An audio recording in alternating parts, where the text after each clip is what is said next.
ja me võtsime siis eesmärgiks igas klassis õppeaasta jooksul rakendada teemasid, mida me siis koolitusel olime läbinud, vähemalt 2. Ja just sellel eesmärgil, et üks ainus teema terve õppeaasta jooksul või mõni üksik tund ei muuda laste harjumustes mitte midagi. Et lapsed ei õpi uurimuslikult õppima, tegutsema, asju nägema, kui nad on harjunud ikkagi nii, et õpetaja klassi ees esineb. Lapsed siis on pealtvaataja rollis, õpetaja naudib, õpetajal on tore olla, õpetaja saab katseid näidata ja lapsed vaatavad ja loomulikult ei omanda selle käigus midagi.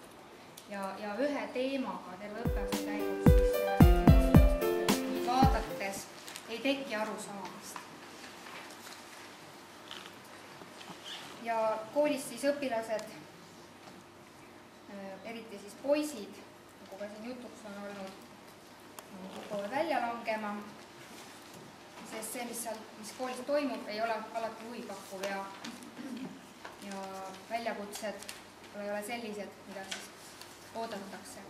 Mõtlesin ise ka siin tuua näite ja see on juba siin kõlanud, et mida siis Mati Kruud on meile koolitustel ikka rääkinud, et kuidas siis lasteaiapoiss läks kooli suure innuga, õhinaga, olles lasteaias siis uurimusõpet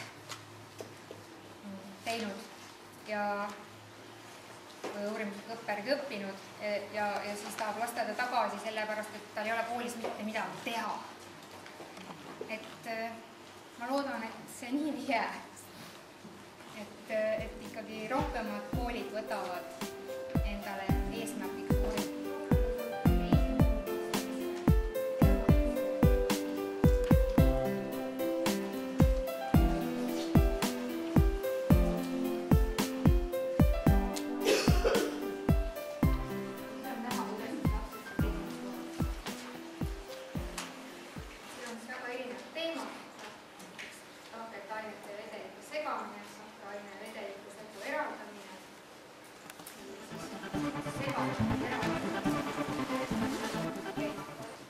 ei oleks siis nii, et kord tahab meil mõni laps tulla põhikooli vanemast astmest algkoolidest, et seal ei ole midagi teha.